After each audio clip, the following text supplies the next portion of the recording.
Criminals and mobsters of the early 20th century. Due to the prosperity of the 1920s and the crash of the Great Depression, lots of people craved for quick money. Unlike the majority of society, some people dedicated their lives to crime. Here are some of their stories. Pretty boy Floyd. Don't be fooled by his looks. This guy was dangerous. He would rob banks and literally destroy them, and would demolish mortgage records, leaving civilians debt-free. Most civilians idolized him, calling him Robin Hood of the Cookson Hills. This guy may seem nice, but in fact he is a murderer and only lived for a short 30 years. John Dillinger, known as Johnny and Jack Rabbit, was John Dillinger. According to John Dillinger's parents, he was always bad. Throughout his childhood, he committed elementary crimes such as robbing grocery stores. In the late 20s, Dillinger committed one of his first crimes when he went out the way to impress a girl by stealing a car and was caught and jailed. This man had already been in jail, but he knew his way around things and even made his own gang called the Most Vain Dillinger Gang. In 1924, he even broke out of jail and continued his crime spree until he was arrested and later shot and killed by the FBI.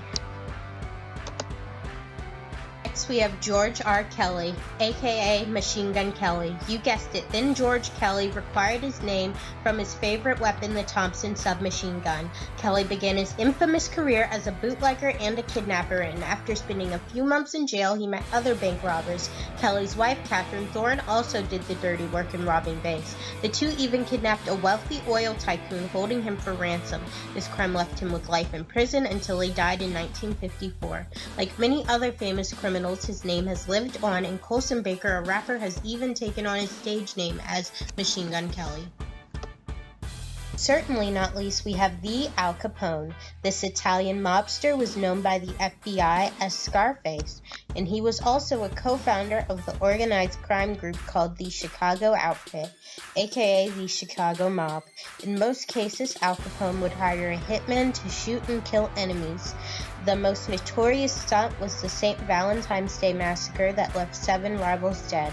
Now, Al Capone did not see himself as a killer or a conspiracist, more as a celebrity. After all, he did help some people. He set up soup kitchens and even made sure school kids had milk when they went to school. However, this did not impress the FBI, and they saw him as a public threat, essentially meaning the streets would not be safe with Capone and his gang members free. Therefore, they nailed him for tax evasion and confiscated him of his precious customized Cadillac. That was later used by the former President FDR.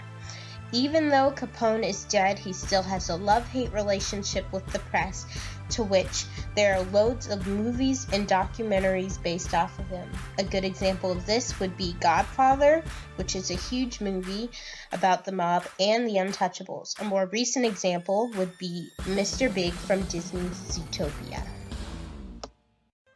A skunk butt rug. You disrespected me.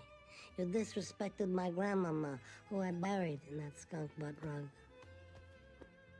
I told you never to show your face here again, but...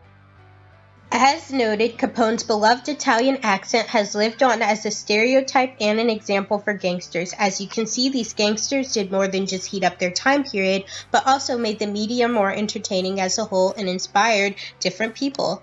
Thanks, that's all.